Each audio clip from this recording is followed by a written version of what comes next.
All right, last but not least, we're very lucky to have an international collaborator here today in Schalk Cloete from South America. Schalk's always had a keen interest in sheep and wool classing, looking at this through his childhood years.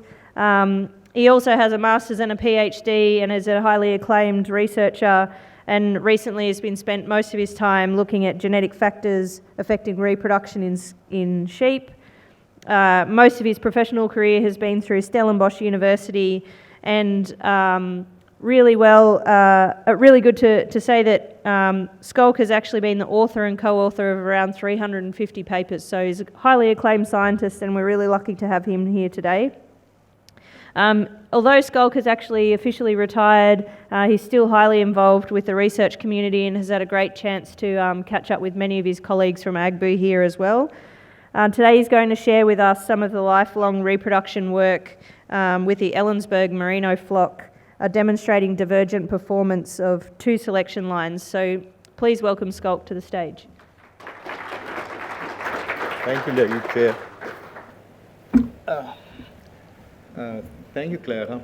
I'm going to present some of the things I've been spending the last 4 decades on.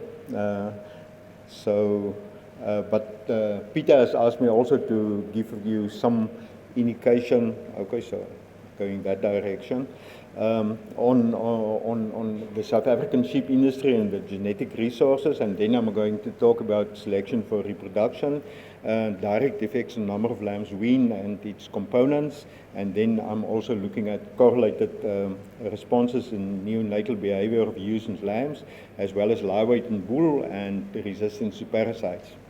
So the first thing, if we talk about the environment in South Africa is arid by all standards. So just figure out, so this is here. So you can see that, let's say, the greatest parts of South Africa is from hyper-arid to semi-arid, includes the vast Karoo area in the interior, as well as the cropping, winter rain cropping areas here and the summer rain cropping areas over there. So we are not really let's say, humid or wet country. And this is just how it looks. So this is how it looks where I grew up. And it is quite, you can see quite clearly that it is a pastoral country. And in these areas, the only real viable enterprise is extensive small stock farming, where we can produce sustenance for people living off the land. And it is really the very livelihood of all these communities in these really extensive areas. But it's also well adapted to, let's say, the cropping enterprises. This is our Langwens experimental farm. So you can see it looks like in summer, there's a bit more to eat for the animals in winter and during spring. Because sheep is well adapted to utilize the byproducts of the cropping industry as well as the lay farming products. And the rural communities in these pasture cropping areas is also well dependent on sheep adding stability to the more capital and labor intensive cropping industry. Just look a bit at sheep numbers and products.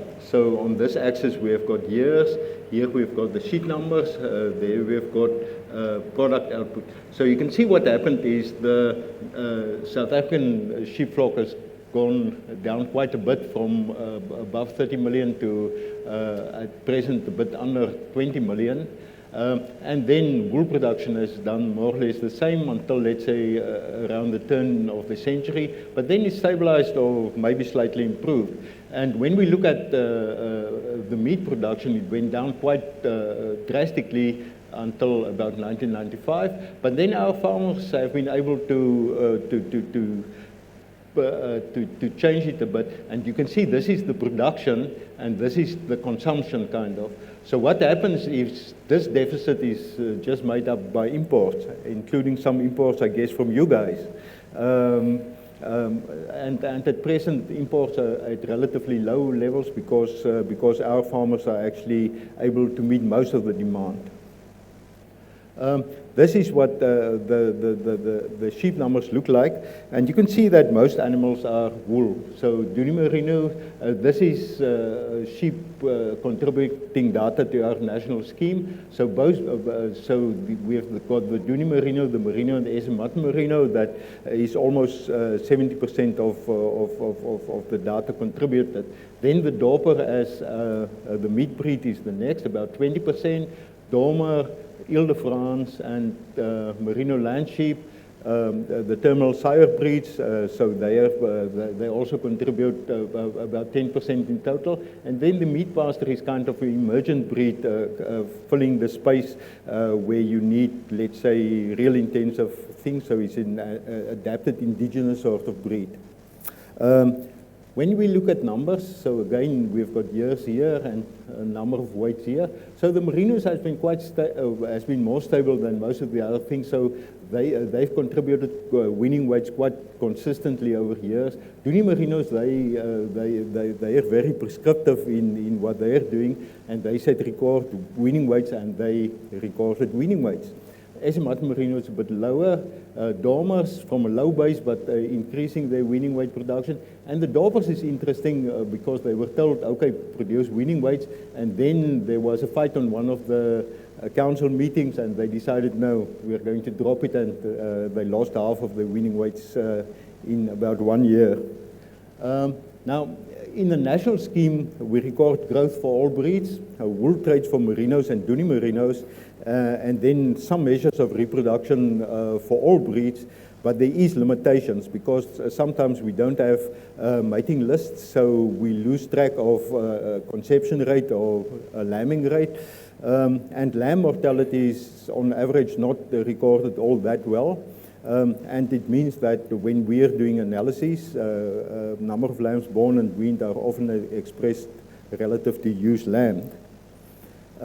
Now, what I'm keeping myself amused with is doing research, and this involves establishing genetic parameters and models for traits not commonly recorded, and trying to provide a framework for incorporating these traits into our national scheme.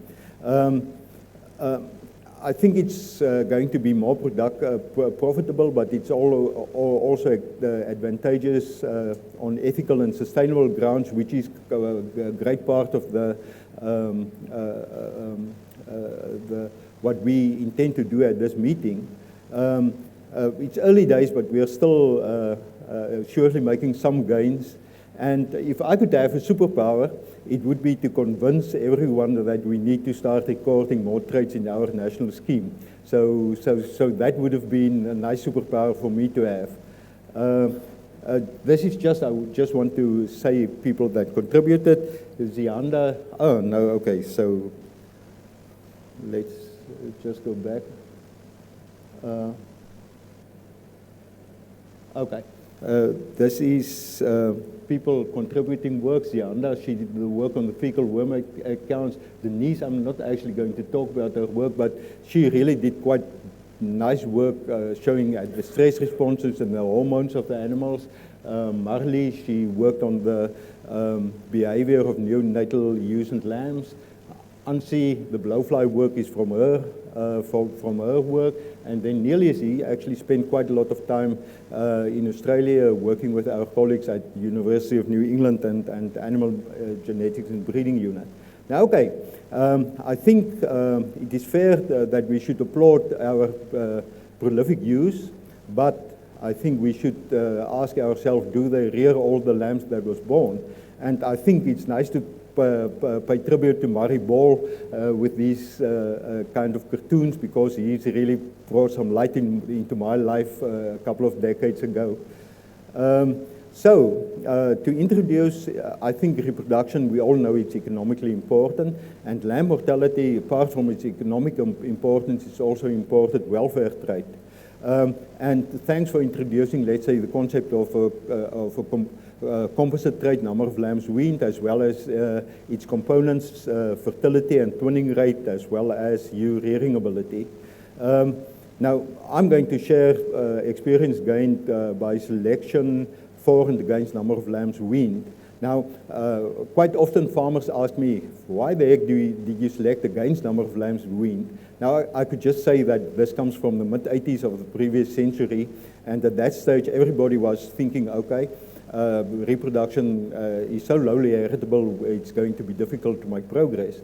And people said, okay, we're going to increase twinning, and we'll manage lamb mortality, because the heritability of lamb mortality is not conducive to even consider genetic improvement. And by going like this, one would be able to demonstrate changes quicker than you would have, let's say, with a normal selection experiment and control. Remember, at that stage, we were actually trying to compare, let's say, a selection line to a control line. And now in this case, we've got a negative control line, so the response is double as big as it would have been. Okay, so we are talking about the Elsenburg merino flock, so it was divergently selected, and it was randomly screened from another flock, the secondary to primary wool follicle ratio flock. And there were two selection lines. The positive selection in the high line, we started out at 120 ewes, in the end they increased to about 200 ewes, and the low line was negative selection, and we started out at 120 ewes as well, but they dwindled a bit in ewe numbers. And I think it's an example of selection for fitness and resilience. Initially, we used a ranking table that was put forward by Helen Newton-Turner, and it really hinged on the heritability, repeatability, and the relative performance of dams in the age group she was. At first, we basically only used the ranking table values. And it was quite kind of nice, because you selected on dam performance, you selected one generation previously to where you were measuring the result of selection. And that worked quite well. But then at a later stage, we also used breeding values to aid our decisions. And then we became so convinced that what we're doing is actually right, that we simply dropped everything about the ranking table and just used breeding values. So all used grazed in the same flock, and culling was restricted to death, teeth, and other problems. And this is just let's say the trends when you look at the phenotypes. So you can see this is this is lambing rate kind of, this is twinning rate, and this is this is number of lambs weaned. So you can see there is actually some differences accruing with the high line in light blue being higher than the low line in dark blue. So the same applies to twinning rate, and of course it accumulates when we are talking about number of lambs weaned. And then these are genetic trends, so these are breeding value trends. And again, so we've got years here, and you can see that conception rate actually diverged quite well between the two lines. Twinning rate increased in the high line, but somehow we didn't really manage to have a huge effect on a lower twinning rate in the low line.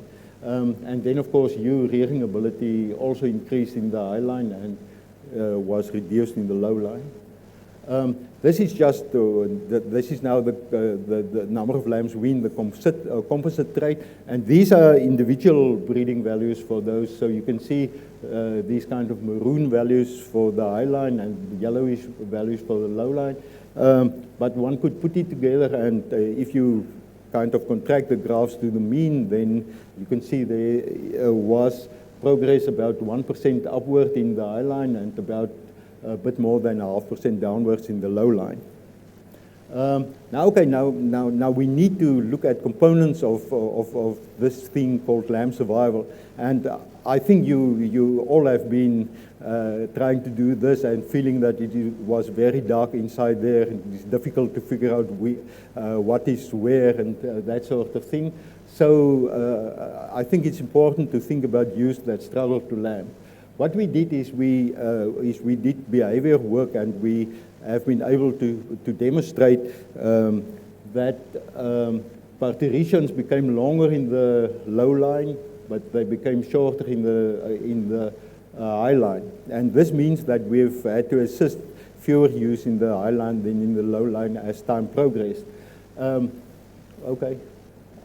Okay, so I have to press this one. And also, this length of parturition, when we assessed it as a trait of the lamb, it was correlated with lamb survival. This is a favorable correlation because shorter births lead to better survival. And then when we analyze it as a trait of the ewe, it was also favorably correlated at about 55%. But then also, sometimes you are out there in the paddocks and you just wish it would have been possible to shirk this job because conditions are not optimal. So we need to consider what is going to happen when you're confronted with climatic extremes when you're lambing. I think many of you have been in the paddocks doing lambing rounds, so when it looks like this.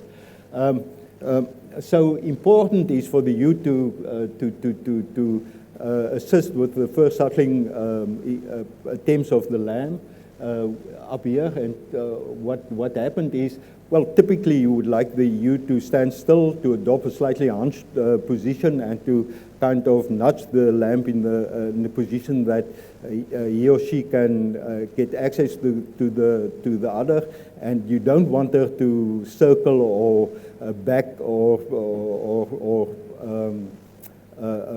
butt the lamb. So we conducted, we made up a score out of all these events. So you can see what happened is these scores increased in the high line and it was reduced in the low line. Also, they stay on the birth side. The University of Western Australia researchers have shown that it is quite important for ewes to remain on the birth side to establish a good bond with their lambs. So there was also some divergence, this becoming longer in the high line, shorter in the low line. And also this dam cooperation score that we computed was genetically correlated with the lambs, number of lambs weaned when we assessed it as a trait of the ewe.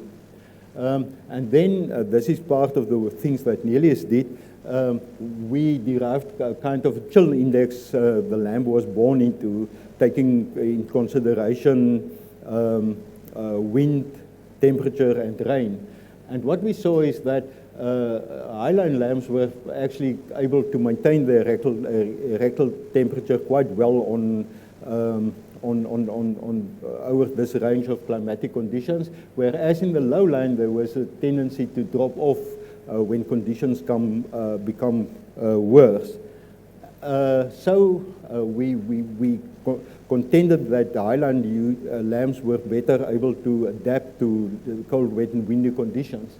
So we went a bit further and we got all data together. And yes, surely, lamb mortality, very early lamb mortality up to 3 days of age was increased as lambing conditions became poorer. But the important thing is when we split it into lines, high-line lambs survived actually quite substantially better, under bad conditions than low-line lambs, which I think was important. So what we thought is we thought, okay, a lamb was only born in one set of weather conditions, but the progeny of a sire is likely to be born under a range of climatic conditions. So we looked at it as a sire trait and saw whether it was feasible, what was going to happen along this trajectory. And this is kind of what we eventually got. So you've got individual sires. The dark blue ones are low-line sires, and the light blue ones are high-line sires. And they're kind of, the length of the lines are the conditions they were, their lambs were exposed to. And what you can see is that as it became more chillier and wet and windy, mortality in most of the low-line sires actually increased quite a bit, whereas it was more stable and even reduced a bit in the high line. So in other words, this led us to contend that part of what we see in improved lamb survival and improved ewe rearing ability was an ability to adapt to cold and wet and windy conditions.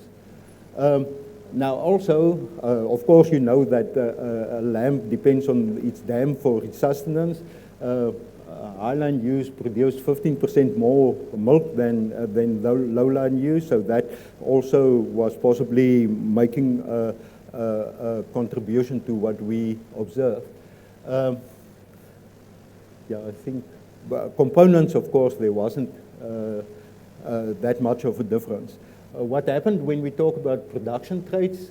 So highline progeny became heavier at weaning and at dogget and at later stages as well. And they also became plainer, whereas the low-line progeny became more wrinkly. Fiber diameter and clean flesh weight was largely unaffected by the selection that we did, but it is important that the staple strength was reduced in the high line relative and improved in the low line. So that was a kind of unwanted, unfavorable genetic response. Also, need to have a look at fly strike, because we don't have dedicated dogs that would try to clear up the mess for us. So what happened, in our case, breech strike was 92% of all strikes. And in a relatively year with relatively few strikes, it was really independent of line, but as soon as the strikes became higher, low-line ewes had substantially between 8 and 10 times as many strikes as high-line ewes. So breech strike indicators was reduced in more productive ewes. Remember that these things are the level of incidence increase. So in other words, a low value is let's say a low breech cover or a low DAG score, and the high value is many DAGs and very close breeches kind of. So highline ewes had less DAGs, lower breech and crush cover scores, and lower belly quality scores. When we look at breeding values for breech strike indicators, so, okay, no, I don't want to do that. When we look at autumn DAGs and spring DAGs, about a half a score, breeding values lower than the average, and about a half a score higher than the average. So less DAGs, more DAGs, less breech wrinkles, more breech wrinkles. And when we measured the bare area around the perineum, there was also a difference, larger in the high line, lower in the low line. So high line hoggets had lower DAG and wrinkle scores, larger bare areas. Okay, so when we talk about drenching, so there was no evidence in either hoggets or mature ewes for fecal worm egg count to differ between the two lines. So it was unaffected by selection practiced, and that was true on the phenotype as well as at the level of breeding values. So to conclude, I think many traits were actually affected by selection for number of lambs weaned, and there were some correlated responses that were either neutral or unfavorable. And I think the most important is probably the staple strength that was unfavorably affected. But selection for number of lambs weaned resulted in favorable genetic responses in the components, including ewe rearing ability. And this was despite an increase in twinning rate, which I think is quite an important finding. And I think this graph is really quite important because it shows us what happened within birth type classes. This is for total survival. This is for perinatal survival, so this is survival at birth and within 3 days of birth, and this is for survival 3 days of birth until weaning. And you can see that the difference isn't that big in singles, but there's quite a large difference in multiples. So most of what we have been able to achieve has had to do with a better survival of multiple lambs. With low-line multiples being particularly susceptible. What your scheme allows you to do is to target these component traits very specifically and follow quite a nuanced approach to what you want to achieve, depending on your conditions specifically at your farm. And I need to say I wish we could be able to do something like that similarly in national sheep evaluation in South Africa. It is more complicated because we sometimes don't have mating lists, and I don't think we record our lamb mortality all that well. But I think that the real carry-home message would be to say that survival can be improved along with multiple births by selection for number of lambs weaned. And the funny thing is that I think Kevin Atkins in 1980 actually published a paper that was in the proceedings of the Australian Society of Animal Production, showing just that in the Trangie fertility flock that was maintained at Trangie farm at that stage. Okay, and I think the important thing I also want to convey is that the relatively, like a great deal of what have been achieved has actually been at the level of better survival of multiple lambs.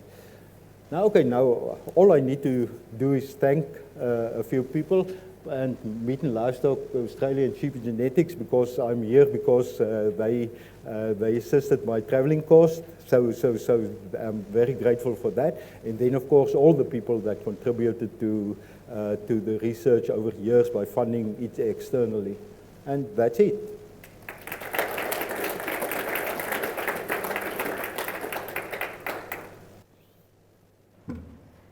Thanks very much, Schalk. So we've got a couple of questions here. And earlier on you showed some of the trends, and there was an increase in genetic trend in recent years for the low selection line. Can you just talk about what might have been happening there? I just want. Okay, that's in the genetic. For what trait is this? The genetic trend for what trait? What happened is when we're talking about the thing like survival, it has got a boundary kind of. And because of that, I think it's unreasonable to expect that you'd be able to increase it all the time, because at some stage you have to push against that boundary. So I think this is what complicates this thing. Now, in the low line, of course, what you're doing is you're actually selecting against nature. And when you're selecting against nature, nature has got the tendency to push back. Because it don't want you to be able to select a line out of existence. And this might be what is causing this effect. Okay, the cost of production, especially labor.